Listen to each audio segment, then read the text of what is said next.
been a really long time. Like, I don't even know how, I don't remember when was the last video, but yeah, we need to talk. I really don't have any direction for this video diary, and I think that that's okay. I think that I'm going to do it off my head, but I do have some kind of notes, 'cause, I gotta have something. I have some kind of outline. Book festivals. So every author dreams of being able to do a book signing in person. It is a milestone in our author journeys. It's that one thing that we aim for. And it's just an opportunity for you to get out in front of readers and to put faces to names. In this digital age, we spend a lot of time online, corresponding online, and whether that is you actually on social media or email correspondences or anything like that. So it's good to be able to go to an event and to meet new readers and to link up with readers whom you've dialogued with throughout your author journey. And I feel that for myself, book festivals and bookish events do that. So if you are an author, or even if you're a reader and you're curious about the behind the scenes of preparing to appear at a book festival, or if you want to know what to expect, you want to get some tips if you have a book signing coming up, or if you're planning to do book signings in the near future, then this is going to be the video diary that's going to be interesting for you. So stay tuned.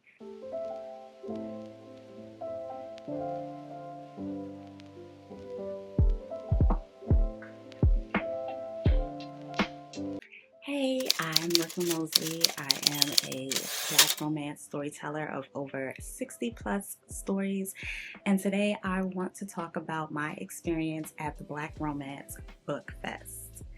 So, spoiler alert, there will be no Black Romance Book Fest slander here. The event was phenomenal, okay? The amount of work that team put into putting on an event so massive, so huge, is I'm still processing. But yeah, just to start, the event was amazing from my lens, from my view. So this video is going to be all about my experience at the Black Romance Book Festival, the lessons that I learned, and what I'm going to be doing differently at future book festivals, which I have another one coming up in September in Brooklyn, which I'll share a little bit about in a moment.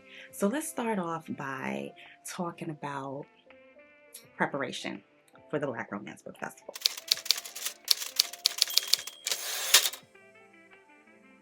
For me, I am in New York. I'm in Brooklyn, New York, and the Black Romance Book Festival is in Atlanta.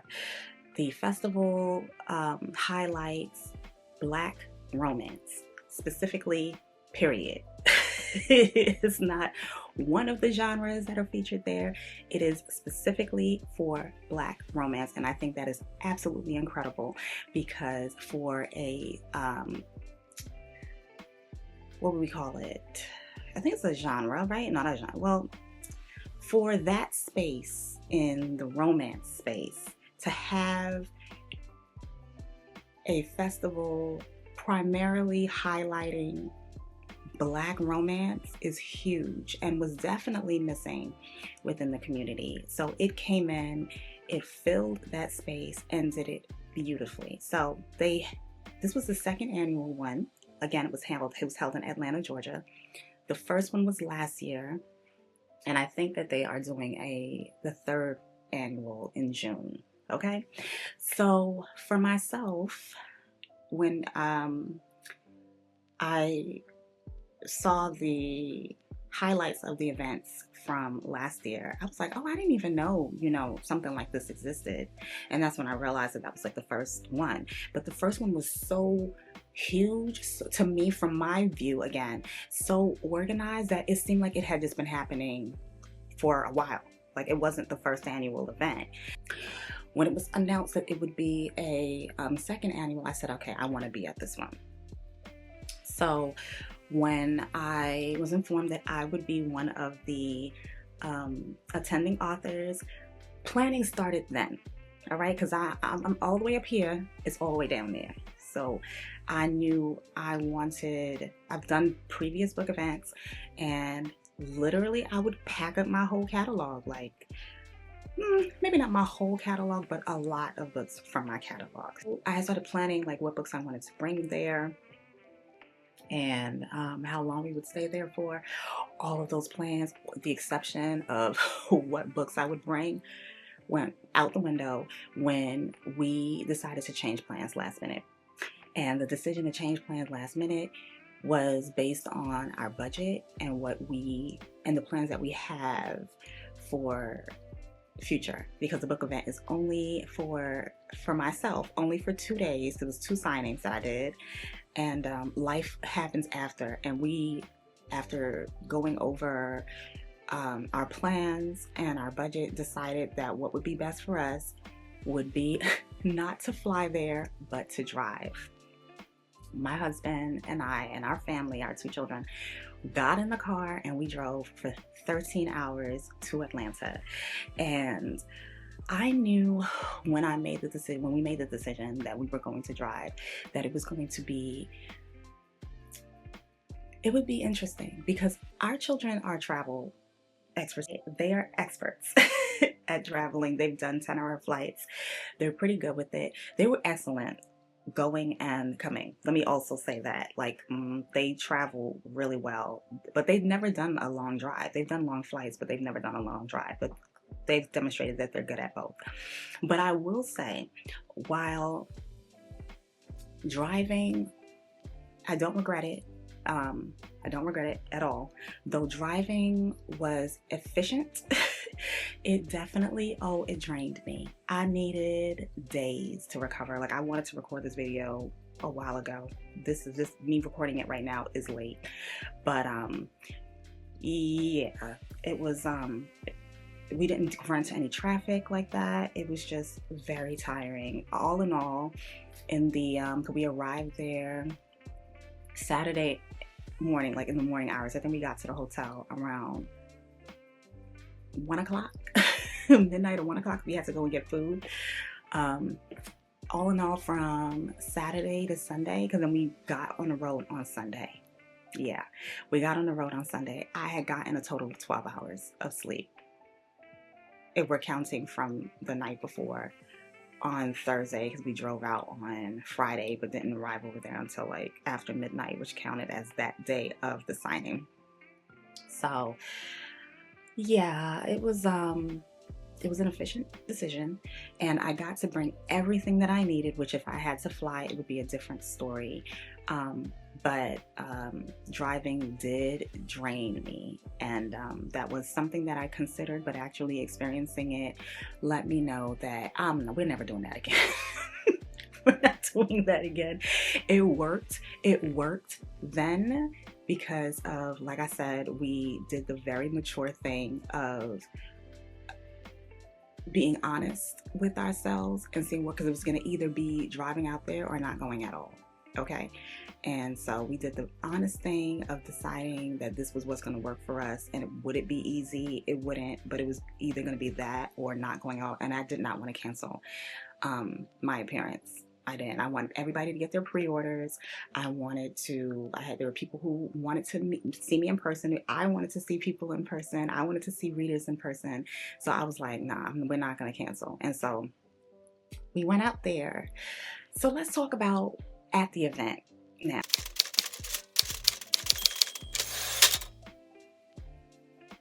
At the event, though I saw the stuff from last year, like the footage and stuff of, what the event turnout was, I was unprepared. Someone told me that there were more people this year than there were last year, but I was overwhelmed. I was just like, but in a good way, because it was just wonderful to see how much love readers had for the authors, for their favorites, for the authors they never heard of before.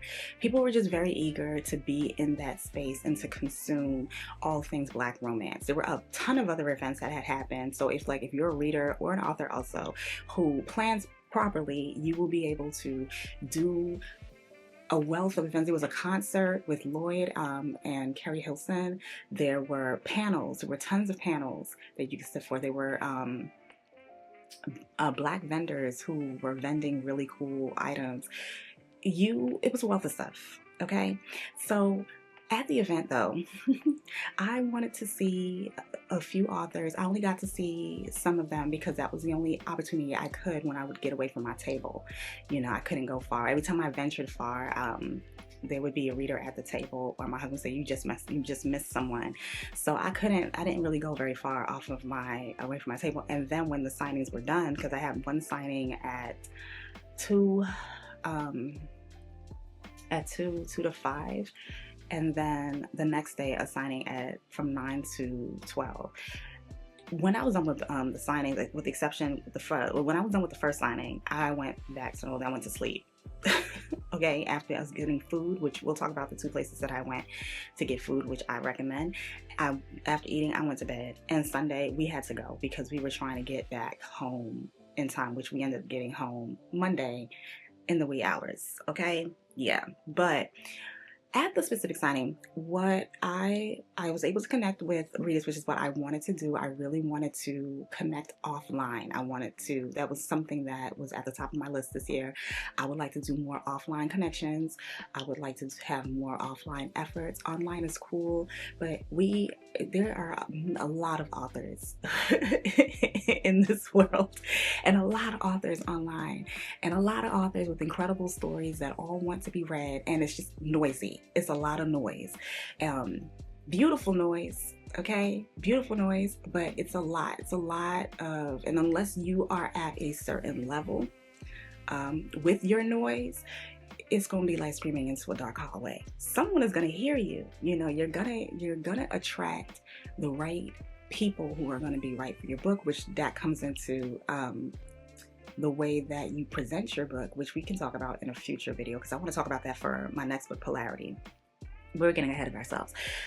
I wanted to do offline things, and so that was my goal, and I was able to do that at the Black Romance Book Festival. Okay, so a couple of things that I learned that I'm going to be taking with me, especially for the event that I'm doing in September, is that I was concerned about not having enough books, because when we decided that we didn't even decide we were going to drive when I had ordered the books, because I ordered the books ahead of time because I wanted to get the pre-orders and I wanted to get everything in order. And I had considered shipping the books out to Atlanta because that was an option. You can ship it out to Atlanta before the event, but I missed the deadline. At any rate, I was concerned that I did not have enough books because I knew that I was going to be traveling with the books. I thought I was going to be flying with the books.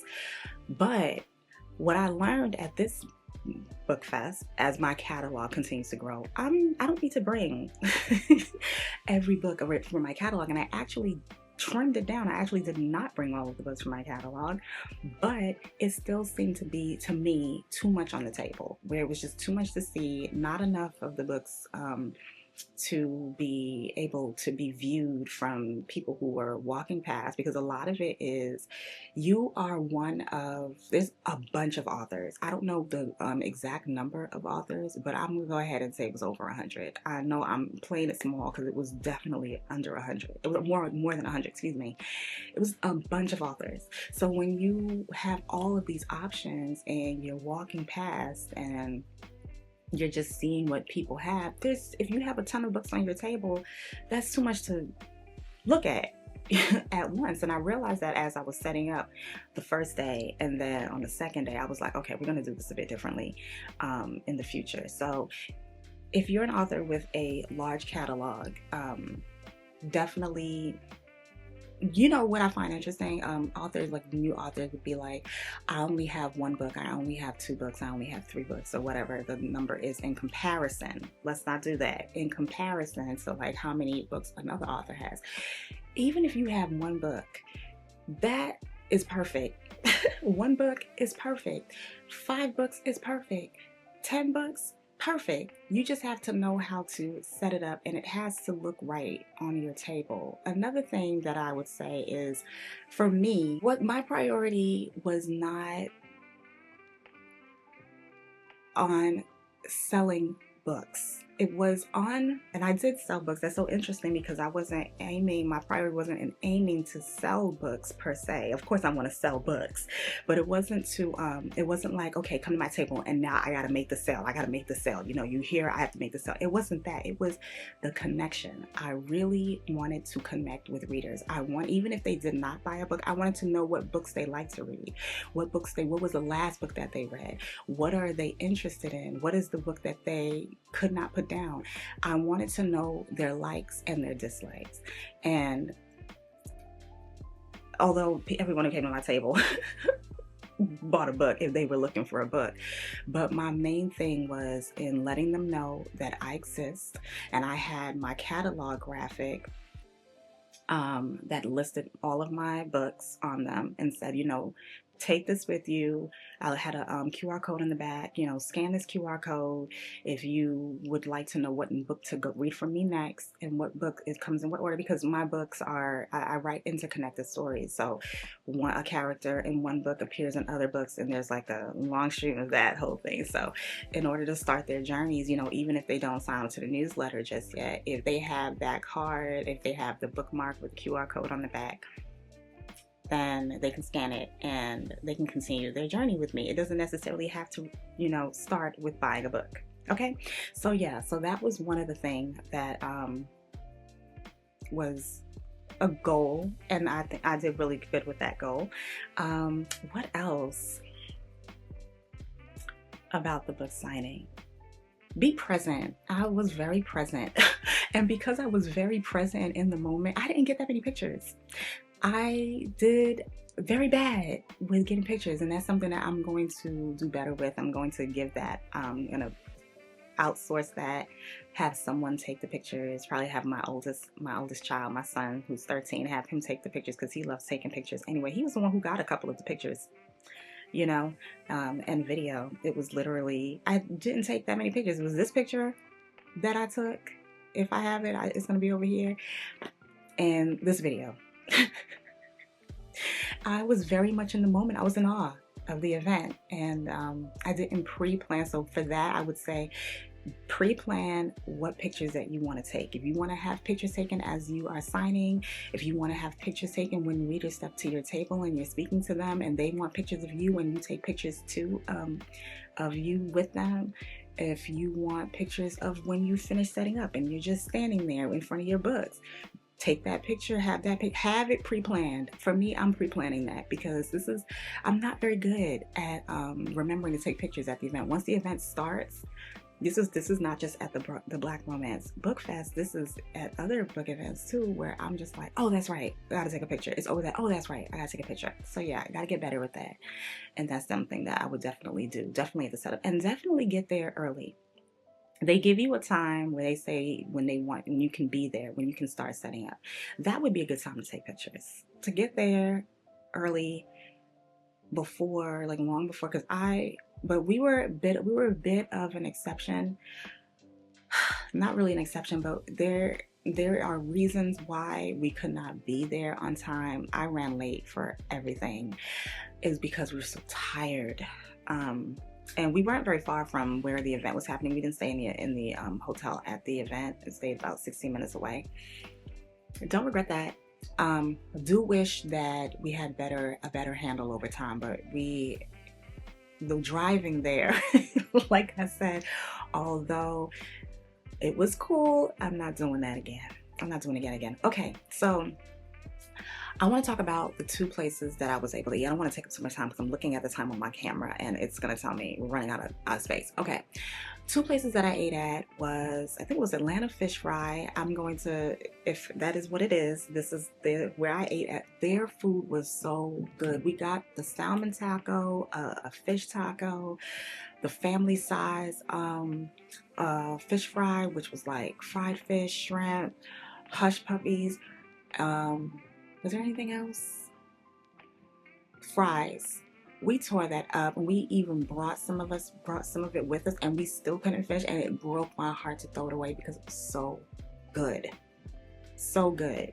Atlanta, for me, again, for me, every time that I've gone, I've enjoyed the food. The other place that we went to, like where we visited, where we sorry for the trash, it's the garbage truck is here.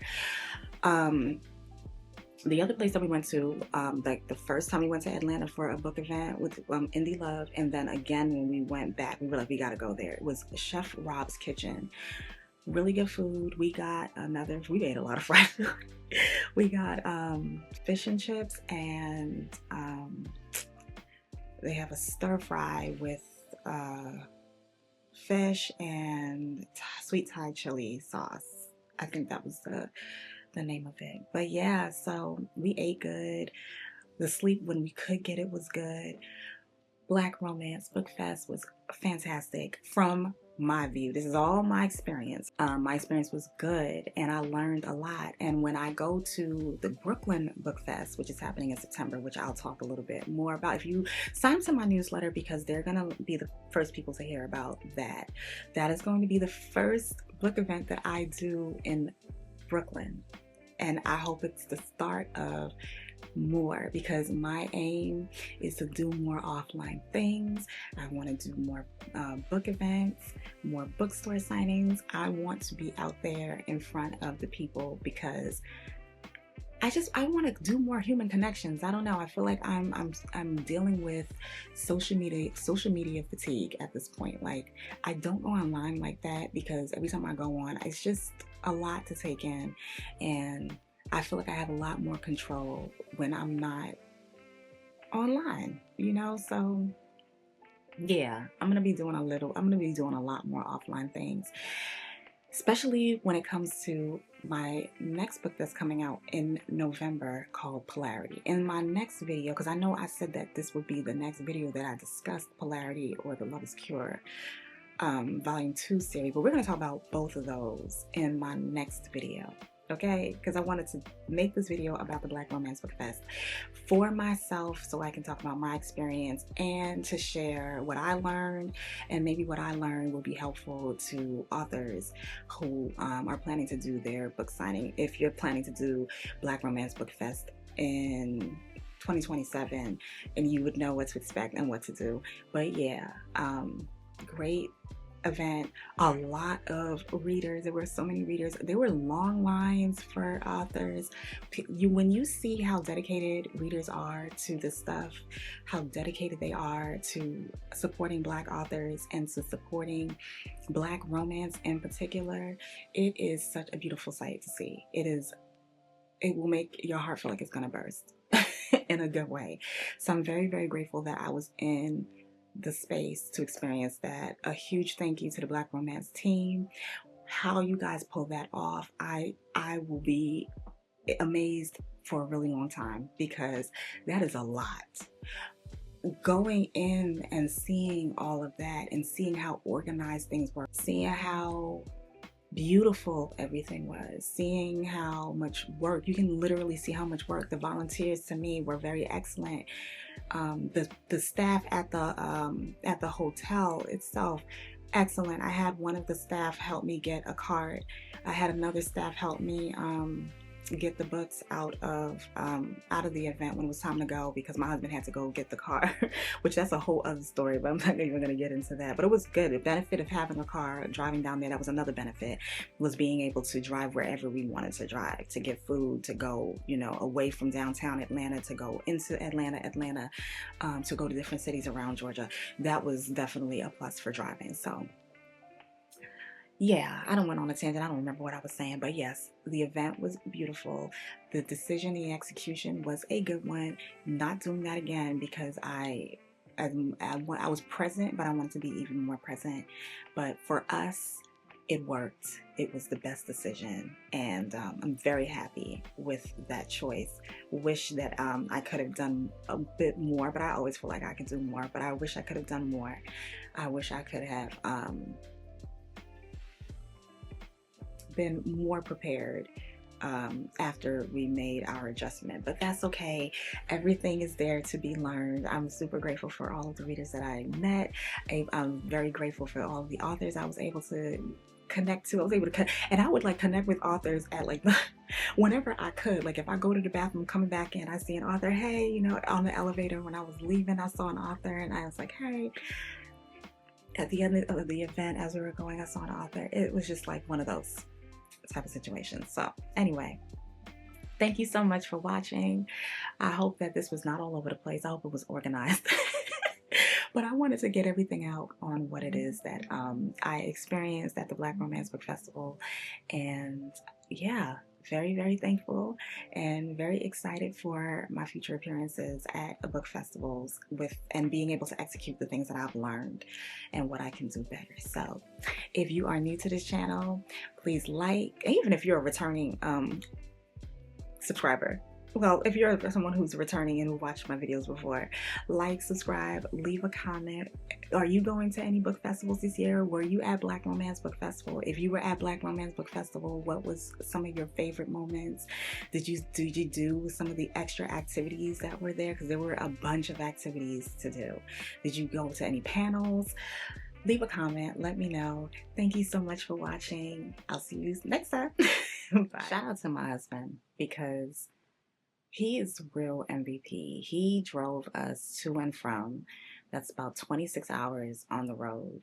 I stayed up the whole time because I gotta be a good co-pilot. You know, I gotta be a good co-pilot. I can't go to sleep. Many times I wanted to nod off, but because the low was 13 hours. But I'm like, if he's up, I'm up, and he was incredible. Okay, the way that this man is able to maneuver down a road. And there's some crazy drivers on the road. Don't get it twisted. Like, some people do not need to have a license. They need to go hand it in. That is the responsible thing to do. Because the way that they were on this road in these different cities, I can't even say one city is bad than the other. We didn't have any problems in Atlanta. We didn't have any issues in Atlanta. It was several cities before it. I ain't gonna point out which ones they were. But some of y'all don't need to be driving. I don't know any other better way to put it. Some of y'all need to sit in the passenger seat, for sure. But he handled it, even truckers. I don't know where y'all getting y'all CDLs, but find something else. That's okay. Everybody ain't meant to do the same thing. Get you something else to do. Because there were instances where it was just like, what the hell? Why would you think? But I became a better, even though I wasn't the one who was driving, I became a better driver sitting in the passenger seat for those 26 hours, seeing people's intentions by the way that they drive, seeing people's personalities through the way that they drove, which is interesting. You can tell people's personalities from the way that they drive. You can. And yeah, so that was something else that I learned. I had a bunch of story ideas that came to mind, very much inspired the entire way. I got to see, we got to see such beautiful views. We saw beautiful mountains, sunset. Also, when we were on our way back, because we had to go through DC, we visited DC, but I don't think we've ever seen DC at night, because when we visited DC, it was during the daytime when we did our touring of DC. DC at night, the Washington Monument lit up, the buildings all with this beautiful golden highlight. Stunning.